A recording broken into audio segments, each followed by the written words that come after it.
Salut à tous et les amis de Maître Fils Bona.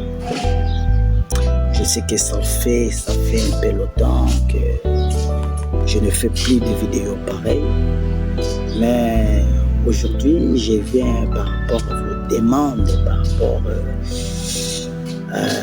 à vos commentaires que vous m'avez laissés sur YouTube. Vous m'avez posé des questions dans mes précédentes vidéos que j'avais parlé sur l'éducation, que j'avais parlé comment développer votre esprit et comment développer les pouvoirs qui est en vous. Et vous m'avez aussi posé des questions, quel genre de magie que je pratique, quel genre de spiritualité que je possède. Et bon, au lieu de répondre dans des commentaires, je n'ai pas le temps parce que je suis tellement occupé, du temps plein de faire des choses. Je voulais faire cette petite vidéo pour vous répondre un peu par rapport aux questions sur les conditions, parce que la plupart des personnes qui se posent des questions sur les conditions. Je le dis souvent, pour bénéficier de mes vidéos, il faut aller vérifier, soit aller consulter ma chaîne YouTube, comment de Haute Magie Congo TV. Allez seulement sur YouTube, écrivez Haute Magie Congo TV. Abonnez-vous, appuyez aussi sur les cloches là de notifications pour bénéficier de toutes mes vidéos à chaque fois que je fais des publications. Si vous allez m'écrire sur YouTube, allez sur Haute Magie Congo TV, sur TikTok, écrivez Maître Fils Bona, sur Facebook Maître Fils Bona, sur Twitter Maître Fils Bona. Ok, sans plus tarder mes frères, vous m'avez posé beaucoup de questions. Maître Fils Bona, tu es en train de publier des choses. Aujourd'hui, il y a pas mal de guérisseurs, il y a pas mal de magiciens. Si peut-être tu vas le consulter, il va seulement vous obliger de faire des sacrifices pour tuer les gens de la famille. Est-ce que chez toi aussi c'est comme ça? Et par rapport à cette question, et on va vous poser une question, est-ce que vos pratiques-là n'ont pas de danger? Est-ce que ça ne demande pas, il n'y a pas de conséquences, il n'y a pas de choses qui peuvent nous nuire à la vie? Raison pour laquelle aujourd'hui je viens pour vous dévoiler ces secrets-là sur les conditions, sur la spiritualité. D'abord, je vais vous dire ceci. La spiritualité est une science. La spiritualité est une science. Comme on dit, l'histoire est une science, la géographie est une science, l'histoire est une science. La spiritualité aussi est une science. Pourquoi est une science? Parce que c'est une connaissance. La spiritualité est une connaissance, c'est une science. Dans la spiritualité, nous avons beaucoup de doctrines qui pratiquent la spiritualité. Exemple, nous avons le christianisme, c'est une religion. Nous avons comme les religions bouddhistes et le bouddhisme. Nous avons les religions sikhistes, nous avons les sectes, nous avons les loges, nous avons des temples. Nous avons donc des mouvements, nous avons des doctrines de coutumes qui pratiquent la religion. Toutes ces doctrines que je viens de citer, toutes ces doctrines, toutes ces religions, tous ces sectes, toutes ces loges que je viens de citer, ils pratiquent la spiritualité. Or, dans la spiritualité, nous avons des pratiques. Nous avons des pratiques comme les pratiques magiques, les pratiques de la magie. Nous avons les pratiques de la sorcellerie, exorcisme, théologie abstraite, la numérologie, l'astrologie, la chirurgie.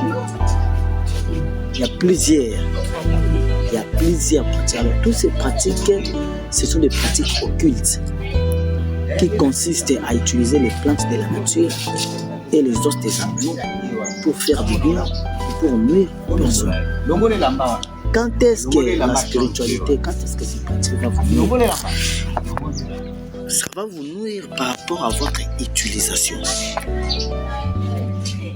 Si au Mont Épée, dans le livre de Genèse, nous allons constater que non, Dieu avait placé des arbres dans les jardins d'Éden. Il y avait l'arbre de la connaissance du bien et du mal et l'arbre de vie. Pourquoi l'arbre de connaissance du bien et du mal? Parce que quand l'homme avait lu l'arbre de connaissance, parce qu'aujourd'hui il y a plusieurs interprétations, Adam et Ève avaient mangé, si c'est le pomme verte, si c'est le quoi là, non. Dans les jardins d'Éden, Dieu avait placé des arbres. L'arbre représente le livre de connaissances. Parce que là-bas on dit que non, la femme vit que c'est Genèse 3, 6 et 5, on dit que non, la femme vit que l'arbre était agréable à la vie et qu'il était précieux pour offrir l'intelligence. Il prit cet arbre, il a mangé, il avait donné aussi à son mari qui était auprès de lui. Il disait de l'un et l'autre souffrir. Ils ont connu qu'il était né. Pourquoi leurs yeux est remarqué? Parce qu'il avait lu l'arbre de connaissance. L'arbre de connaissance veut dire quoi? Comparer la magie avec les couteaux, avec l'arme, avec le feu, avec l'eau, avec la terre, avec l'air. Aujourd'hui, si tu as l'arme va vous aider en quoi? D'abord, à vous protéger, à protéger les autres, à vous détruire et à détruire les autres. Tu vois, vous allez avec l'arbre, vous allez aussi tuer les autres. Vous-même aussi, vous pouvez aussi se tuer avec le même arbre. C'est comme le couteau. Le couteau va vous aider à couper, ou soit à découper les choses, mais les mêmes couteaux peuvent aussi vous tuer. C'est de la même avec la connaissance. Aujourd'hui, avec la technologie, avec la science, l'homme est arrivé à créer des bombes nucléaires avec la science. Or, depuis 1945, l'homme avait créé la bombe atomique. Les bombes nucléaires avaient déjà la capacité de tuer toute une ville, la ville de Nagasaki, parce que l'homme déjà avait arrivé à une science élevée pour tuer une ville dans 24 heures, alors même dans le minute. Alors, si l'homme continue à créer des armes nucléaires, utilise la science négativement, après, au bout du temps, l'homme aussi arrivera à détruire l'humanité, à créer l'enfer sur terre, détruire l'humanité dans un clin d'œil, parce que aujourd'hui on parle de Satan, ce sont des bombes nucléaires, c'est de la même avec la magie. Si vous avez la magie, si vous êtes responsable, vous allez faire du bien. Si vous êtes irresponsable, vous allez détruire. Alors, dans des conditions qui se trouvent dans la spiritualité, nous avons des conditions négatives, nous avons aussi des conditions positives. Toi, vous qui avez besoin, exemple, des portefeuilles magiques, vous voulez bénéficier des portefeuilles magiques pour tuer les gens ou pour aider les gens? Moi, chez moi, je ne touche pas les sangs. Mais si tu viens chez moi, tu me dis que maître, moi je vais tuer les gens de ma famille pour avoir l'argent. Ça dépend de toi. Ce n'est pas moi, maître, qui va vous donner de l'argent. Mais ce sont les génies que je travaille avec et c'est eux qui vont vous donner de l'argent. Parce que si c'est moi qui vais vous donner de l'argent, je vais enrichir toute ma famille. Je vais enrichir toute mon entourage. Mais vu que dans mon entourage, vu que dans ma famille, ce n'est pas tout le monde qui s'intéresse à la magie. Il y a des gens qui s'intéressent et il y a des gens qui ne s'intéressent pas. Vous voyez, raison pour laquelle moi je ne donne pas ça. Mais quand vous allez venir chez moi, Maître Fils Bonga, je vais vous mettre en contact avec les génies qui s'occupent des sacrifices, si tu veux des sacrifices, avec les génies aussi qui s'occupent des sières. Les sières, c'est-à-dire, quand les esprits donnent, par exemple, l'amour, soit l'argent, soit la richesse, soit quoi, quand vous allez venir, il va vous demander, vous voulez bénéficier soit de l'argent par les sacrifices des saints, c'est-à-dire tuer les gens de votre famille, votre femme, votre fils, votre cousin, votre papa, ou soit vous voulez payer ces conditions, c'est-à-dire peut-être donner quelque chose de la nature, de l'espèce. On va vous obliger peut-être acheter les sucres, les savons, les sels, les porcs, les chèvres et tout machin. Donc vous allez acheter ces conditions et puis vous allez bénéficier de votre argent et puis vous allez continuer avec vos conditions. Même dans la Bible, si vous constatez bien que non, quand Dieu avait chassé Adam et Ève dans le jardin d'Éden pour qu'ils puissent aller cultiver la terre, il y avait des esprits, il y avait des anges, il y avait des dieux qui descendaient du ciel. Parce que l'homme, il avait commencé à chercher qu'est-ce qu'il va faire pour nourrir sa famille, comment il doit cultiver la terre, comment il doit berger les animaux, comment il doit avoir l'argent. Ces génies-là aussi arrivaient ici dans la terre pour les léguer la connaissance.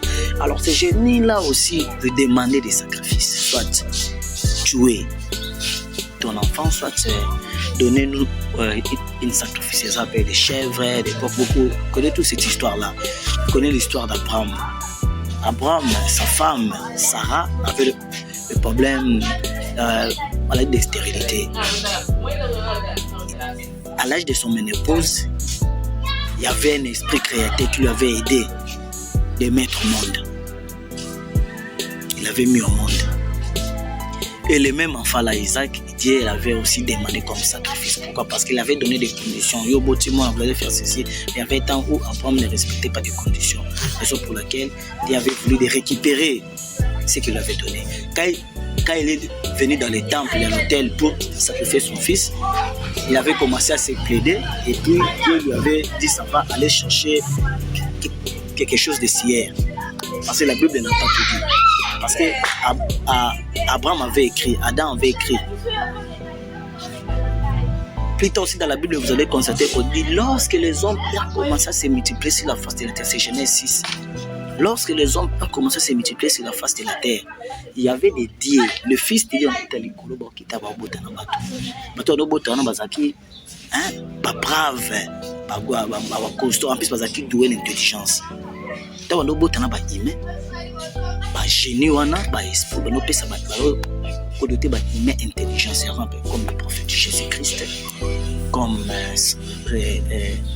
David, comme le prophète Salomon, comme Moïse, comme Samson. Donc il fit des hommes là parce que par demi-homme à demi-dieu. Vous voyez? Donc mes très chers frères, par rapport aux conditions pour bénéficier plus encore de mes connaissances, venez en face pour me poser plus de questions. Contactez-moi sur WhatsApp, plus 243 89 29 56 22.